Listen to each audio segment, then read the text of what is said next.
우리는 지난주에 빌립보서 2장의 말씀을 통해서 하나님께 기쁨으로 드리는 삶에 대해서 말씀을 통해 살펴보았습니다.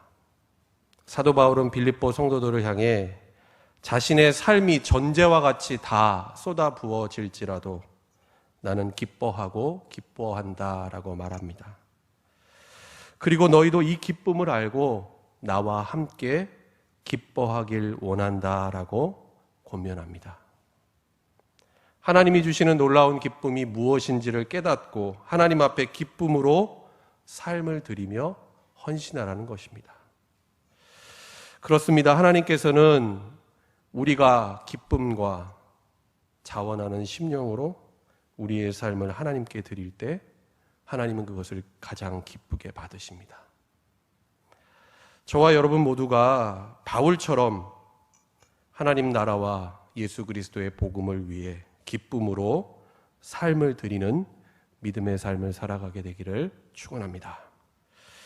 오늘은 기쁨이라는 주제의 마지막 시간으로 히브리서의 말씀을 통해 우리가 진정 이 땅에서의 삶만이 아니라 영원토록 바라보고 그리고 누려야 할 궁극적인 기쁨이란 무엇인가에 대해서 여러분과 말씀의 은혜를 함께 나누고자 합니다. 우리가 앞서 히브리서 11장 39절과 40절의 말씀을 읽었습니다.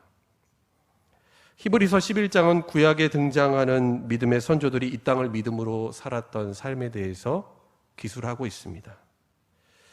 그리고 이들의 삶에 대한 최종적인 요약과 평가가 오늘 우리가 읽은 히브리서 11장 39절 말씀에 나옵니다. 39절 말씀 보시기 바랍니다. 이 사람들은 다 믿음으로 말미암아 증거를 받았으나 약속된 것을 받지 못하였으니 말씀합니다. 믿음의 선조들이 받았던 것은 무엇입니까? 증거였습니다. 히브리서 11장 1절로 2절 말씀 뭐라고 말씀합니까? 믿음은 바라는 것들의 실상이요 보이지 않는 것들의 증거니 선진들이 이로써 증거를 얻었느니라 말씀합니다. 이들은 믿음을 통해서 바라는 것들의 실상이요 보이지 않는 것들의 증거를 얻었습니다. 그런데 오늘 뭐라고 말씀하고 있습니까? 분명한 사실이 있는데 이들이 약속된 것을 받지 못했다라는 것입니다. 무슨 말일까요? 구약의 믿음의 성도들이 이 땅에서의 삶을 사는 동안 하나님의 약속, 곧 메시아로 오실 예수 그리스도를 통해 그 약속이 성취되는 것을 이들이 직접 보지 못했다라는 것입니다. 40절 말씀 보면 하나님이 우리를 위하여 더 좋은 것을 예비하셨다 말씀합니다. 그것은 무엇일까요? 바로 예수 그리스도를 통해 성취된 완전한 구원입니다. 그러므로 예수 그리스도께서 오신 이후의 시대, AD 시대를 살아가는 오늘 우리가 가져야 할 믿음의 처음과 믿음의 마지막은 무엇입니까? 바로 알파와 오메가가 되시는 예수 그리스도라는 사실입니다. 계속해서 오늘 히브리서 기자는 히브리서 12장 1절 말씀에 믿음의 성도들을 향해 다음과 같이 말합니다. 이러므로 우리에게 구름같이 둘러싼 허다한 증인들이 있으니 모든 무거운 것과 얽매이기 쉬운 죄를 벗어버리고 인내로서 우리 앞에 당한 경주를 하며 말씀합니다. 믿음의 길을 가는 우리들에게 그 길을 먼저 앞서 걸었던 수많은 믿음의 증인들이 있다라고 말씀합니다. 그러므로 이제 이들처럼 우리도 우리 앞에 놓인 이 믿음의 경주를 인내로써 모든 장애물과 방해거리들을 벗어버리고 담대하게 달려가야 할 것을 말씀하고 있습니다. 혹자들은 우리의 인생을 경주에 비유하기도 하는데 무엇보다 우리가 믿음으로 사는 것, 신앙의 길 자체가 결승선을 향해 끝까지 달려야 하는 경주 마라톤과 같습니다. 빌립보서 3장 14절 말씀에 바울도 믿음의 삶에 대해서 이렇게 말하고 있죠. 표대를 향하여 그리스도 예수 안에서 하나님이 위에서 부르신 부름의 상을 위하여 내가 달려가노라 말하고 있습니다. 여러분, 그런데 우리가 우리 앞에 놓인 이 믿음의 경주를 멈추지 않고 달려가려고자 한다면, 우리가 이 경주를 끝까지 완주하려면 어떻게 해야 할까요? 이 질문에 대한 분명한 답이 오늘 본문 히브리서 12장 2절 상반절 말씀에 나옵니다. 우리 2절 상반절의 말씀 함께 읽겠습니다. 믿음의 주요 또 온전하게 하시는 이인 예수를 바라보자. 아멘. 믿음으로 이 땅을 살아간 수많은 증인들이 있었습니다. 분명 그들 또한 우리에게 교훈이 되었고 본이 되었지만, 우리가 진정 바라보고 우리가 진정 믿고 의지하며 따라야 할 완전한 믿음의 모범이 누구라고 말씀하고 있습니까? 바로 믿음의 주요, 우리를 온전하게 하시는 예수 그리스도라는 사실을 오늘 본문은 분명히 말씀하고 있습니다. 여러분, 우리는 예수님의 발자취를 따라가는 사람들, 주님의 부르심과 뜻에 순종하며 살아야 할 그리스도의 제자들입니다. 그런데 오늘 본문 2절에서 예수를 바라본다라는 것은 단지 멀찌감치 우리가 떨어져서 주님을 그냥 보는 것이 아닙니다. 계속해서 우리의 시선과 삶의 방향을 그분께 고정시키는 것입니다. 마치 육상 경기에서 선수들이 결승점만을 바라보며 달려가는 것처럼 예수 그리스도가 아닌 것들로부터 우리의 눈을 떼고 오직 주님께만 주목하는 것입니다. 바로 앞선 1절 말씀에 말씀하고 있는 것처럼 모든 무거운 것과 얽매이기 쉬운 죄를 벗어버리고 예수님만을 따르는 것입니다. 그럴 때에만 비로소 우리가 인내로서 달려가야 할 이 믿음의 경주에서 이탈하지 않게 된다라는 것입니다. 그런데 이어지는 2절 하반절 말씀을 보면 우리가 바라보고 믿고 따라야 할 본을 보이신 예수님께서 어떻게 하셨다라고 말씀을 하고 있습니까?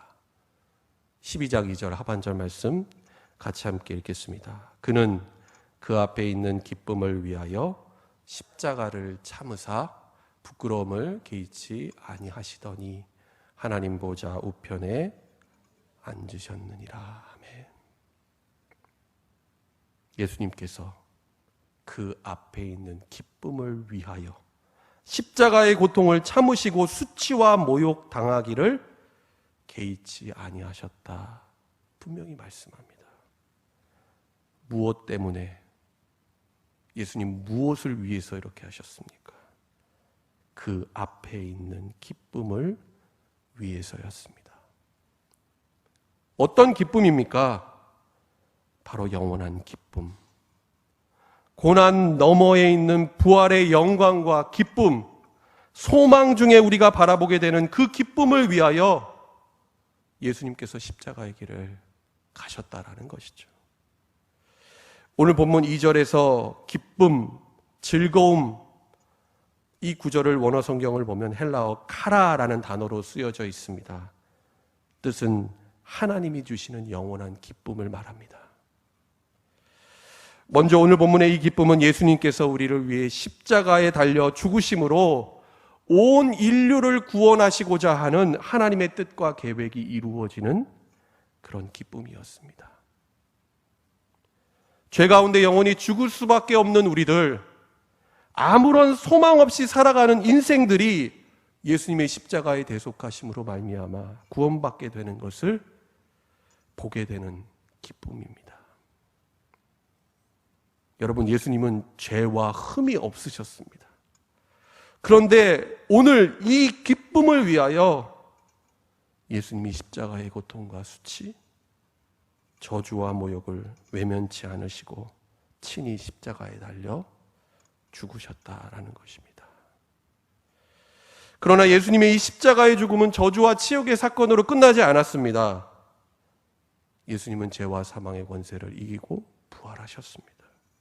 그리고 영광 중에 하늘에 오르셔서 하나님 보좌 우편에 앉으셨습니다. 그리고 하늘과 땅의 모든 권세를 가지고 세상을 통치하시며 지금도 온 땅과 만물을 다스리고 계십니다. 그리고 세상 끝날까지 너희와 항상 함께 있으리라 예수님 말씀하셨죠. 그 말씀하신 약속대로 약속하신 성령으로 지금도 우리와 함께 하십니다. 여러분, 그래서 우리는 부활하신 예수 그리스도를 바라볼 때에 고난의 십자가에만 머물지 않게 된다는 것입니다.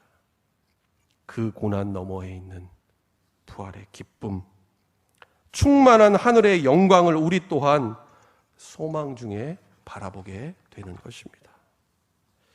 여러분, 그래서 하나님께서 우리를 향해 기뻐하라고 말씀하시는 것, 또한 우리가 매일의 삶 속에서 어떠한 형편과 상황 가운데 있을지라도 주 안에서 기뻐해야 할 이유가 분명합니다.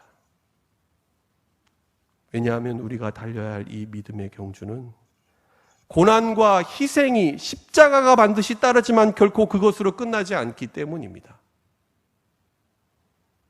당장 우리 눈앞에 현실적인 대가나 보상이 나타나지 않을 뿐이지 밑 빠진 독에 물을 붓는 것이 아니라는 뜻입니다. 그래서 사도 바울은 고린도전서 15장 19절에 뭐라고 말하고 있습니까? 만일 그리스도 안에서 우리가 바라는 것이 다만 이 세상의 삶뿐이면 모든 사람 가운데 우리가 더욱 불쌍한 자이리라. 무슨 말일까요? 영과 육의 부활이 없고 천국에서의 영원한 기쁨과 소망이 없다면, 그리고 인생의 경주를 다 마치고 결승선에서 우리가 받게 될 하나님의 영원한 상급이 없다라고 한다면 예수 그리스도를 믿고 따르는 저와 여러분이 어쩌면 세상에서 가장 불쌍한 사람이라는 것입니다. 정말 그렇지 않습니까? 여러분, 이 지점에서 세상 사람들과 예수님을 믿는 그리스도인들의 삶의 목적과 기쁨의 이유가 극명하게 나누어지게 됩니다. 여러분, 우리가 어떻게 환난 중에도 즐거워하고 환난 중에도 기뻐할 수 있습니까? 세상 사람들은 이해하지 못합니다. 로마서 5장 3절로 4절 말씀에 이렇게 말씀합니다. 다만 이뿐 아니라 우리가 환난 중에도 즐거워하나니 이는 환난은 인내를, 인내는 연단을, 연단은 소망을 이루는 줄 알미로다. 아멘. 하나님을 믿는 자들에게 주시는 기쁨, 어떤 기쁨입니까? 환난 중에 있지만 예수 그리스도를 바라보는 소망 중에 즐거워하는 기쁨이라는 것이죠. 여러분, 우리는 종종 TV에서 스포츠 중계를 통해 운동선수들이 탁월한 기술과 능력을 발휘하면서 경기에서 우승을 하고 기뻐하며 영광스러운 트로피를 들어올리는 짧은 순간의 장면을 보게 됩니다. 그런데 여러분, 그 이면에는 우리가 상상할 수 없을 만큼의 엄청난 피와 땀과 눈물, 고통과 희생의 시간이 감추어져 있다는 사실을 우리는 기억해야 합니다. 여러분, 아무런 대가와 보상, 어떠한 소망도 없는데 고통과 어려움이 마냥 좋다, 십자가의 길을 가는 것이 이유 없이 즐거운 사람은 아무도 없습니다. 그런 사람이 있다면 이상한 사람이에요. 여러분, 그리스도인은 고통 그 자체를 즐기거나 고통받는 데서 기쁨을 느끼는 메조이스트가 절대 아니라는 것입니다. 우리가 예수님을 따라 십자가의 길을 순종함으로 걸어가고 주님의 고난에 기쁨으로 동참해야 하는 이유는 다음과 같습니다. 베드로전서 4장 13절 말씀입니다. 우리 함께 말씀 읽도록 하겠습니다. 오히려 너희가 그리스도의 고난에 참여하는 것으로 즐거워하라. 이는 그의 영광을 나타내실 때 너희로 즐거워하고 기뻐하게 하려 함이라. 아멘. 그의 영광을 나타내실 때 너희로 즐거워하고 기뻐하게 하려 함이라. 거기에 영원한 기쁨이 있기 때문이라는 사실이죠. 그리스도의 고난, 십자가 너머의 영광과 기쁨에 대한 소망이 저와 여러분에게 있기 때문에 우리는 변치 않는 기쁨을 누릴 수 있는 것입니다. 이에 대한 증거는 히브리서 11장 24절로 26절 말씀에도 나옵니다. 히브리서 기자는 모세를 예로 들어서 이렇게 말하고 있습니다. 믿음으로 모세는 장성하여 바로의 공주의 아들이라 칭함받기를 거절하고 도리어 하나님의 백성과 함께 고난받기를 잠시 죄악의 낙을 누리는 것보다 더 좋아하고 그리스도를 위하여 받는 수모를 애굽의 모든 보화보다 더 큰 재물로 여겼으니 이는 상주심을 바라봄이라. 어떤 기쁨입니까? 분명하고 확실한 대가, 영원한 보상이 있는 그런 기쁨입니다. 그래서 하나님의 사람 모세는 이 크고 놀라운 영원한 기쁨을 잃지 않기 위해서 이 땅에서 누릴 수 있는 작고 보잘것없는 유한한 기쁨을 과감하게 포기하고 부인했던 것입니다. 여러분, 이것이 바로 우리가 세상이 아니라 예수님을 택하고 예수님을 바라보고 예수님을 따라 믿음으로 살아야 할 이유 아니겠습니까? 바울의 삶을 여러분 생각해 보시기 바랍니다. 바울은 그저 이 땅에서 잘 먹고 누릴 것 다 누리며 영광과 칭찬, 모든 사람들에게 부러움을 받는 그런 삶을 살다가 주님 앞에 가지 않았습니다. 그리스도를 위해, 사명을 위해, 십자가의 복음과 교회를 위해 끊임없는 고난과 희생, 환난과 인내, 연단의 삶을 살았습니다. 그러나 그럼에도 불구하고 바울은 기뻐하고 즐거워했습니다. 억지로 마지못해서 그 십자가를 짊어지고 가지 않았다라는 것입니다. 골로새서 1장 24절 말씀입니다. 나는 이제 너희를 위하여 받는 괴로움을 기뻐하고 그리스도의 남은 고난을 그의 몸된 교회를 위하여 내 육체에 채우노라. 아멘. 여러분, 이것이 고난 중에서도 예수님을 위해 기쁨으로 자신의 삶 전부를 드렸던 바울의 진실한 고백이었습니다. 여러분, 이것은 세상 사람들이 말하는 박애주의에 입각한 헌신과 희생, 섬김과 봉사와는 차원이 다른 것입니다. 아프리카의 위대한 선교 개척자였던 데이빗 리빙스턴 선교사가 1857년 영국의 케임브리지 대학 학생들 앞에서 다음과 같은 연설을 했습니다. 제가 중요한 대목만 요약해서 읽어드리겠습니다. 나는 하나님께서 나에게 이와 같은 사명을 주신 것에 대해 기뻐하기를 단 한순간도 멈추지 않았습니다. 사람들은 내 인생의 많은 시간을 아프리카에서 보내면서 내가 큰 희생이나 한 것처럼 말합니다. 만약 우리가 도저히 갚을 수 없을 만큼 하나님께 진 큰 빚 가운데 아주 적은 부분을 갚았다라고 해서 그것을 과연 희생이라고 말할 수 있을까요? 건전한 활동, 선을 행하고 있다는 의식, 마음의 평화, 무엇보다 이후에 맞게 될 영광스러운 운명에 대한 빛나는 소망과 같은 복된 보상을 하나님께서 나에게 안겨주셨는데 그것을 어찌 희생이라고 말할 수 있겠습니까? 그것은 단연코 희생이 아니라 특권이라고 할 수 있습니다. 현재나 과거의 근심 또는 질병, 고난 혹은 위험은 우리가 이 땅에서 누리게 되는 일반적인 편리함과 넉넉함과 함께 우리를 멈춰서게 하고 때로는 우리의 영을 흔들고 영혼을 타락하게 할 수 있습니다. 하지만 잠시 동안만 그렇게 되게 하십시오. 이 모든 것들은 우리 안에서 그리고 우리를 위해서 나타나게 될 영광과 비교할 때 그것은 아무것도 아닙니다. 나는 결코 희생하지 않았습니다. 그는 지나온 자신의 삶의 여정을 돌아보며 이렇게 고백하고 있습니다. 나는 결코 희생이나 무거운 짐을 졌던 것이 아닙니다. 오히려 나에게는 그것이 하나님이 나에게 주신 놀라운 특권이었고 기쁨이며 영광이었습니다. 여러분, 이 말에 동의하십니까? 예수님께서 마태복음 13장 44절의 비유로 이런 말씀을 하시죠.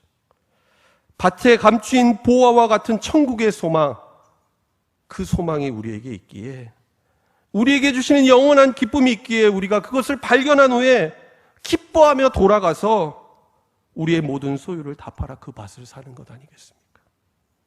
그 무엇과도 비교할 수 없는 너무나 값진 보화를 우리가 얻었기에 그것을 위해서 내 모든 것을 다 드릴지라도 전혀 아깝지 않은 것입니다. 그러므로 여러분 항상 기뻐하시기 바랍니다.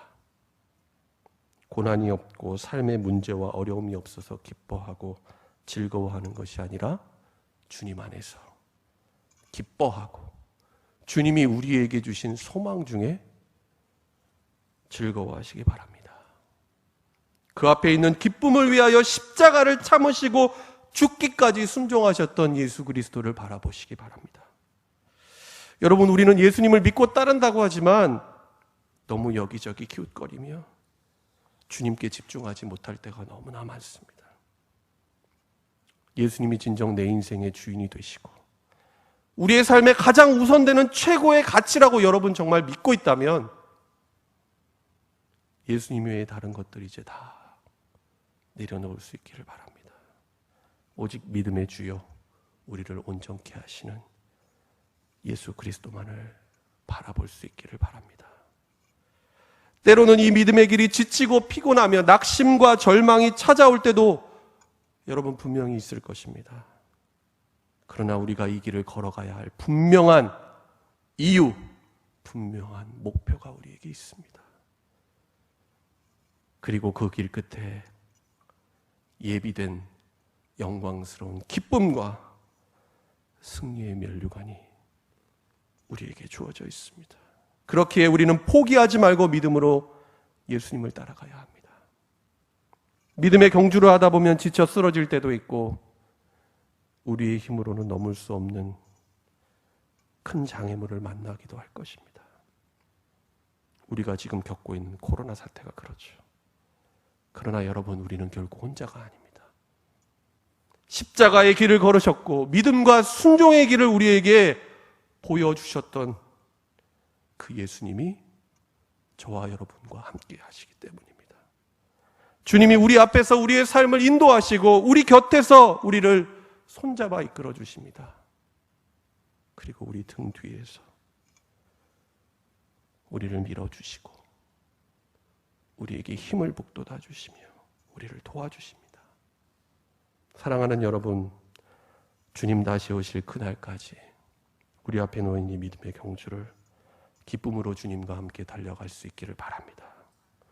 우리가 세상에 넓고 편한 길이 아니라 좁은 문 좁은 길을 주님과 함께 십자가를 지고 걸어갈 때 그 길 끝에서 영광의 주님이 우리를 맞아 주실 것입니다. 잘했다.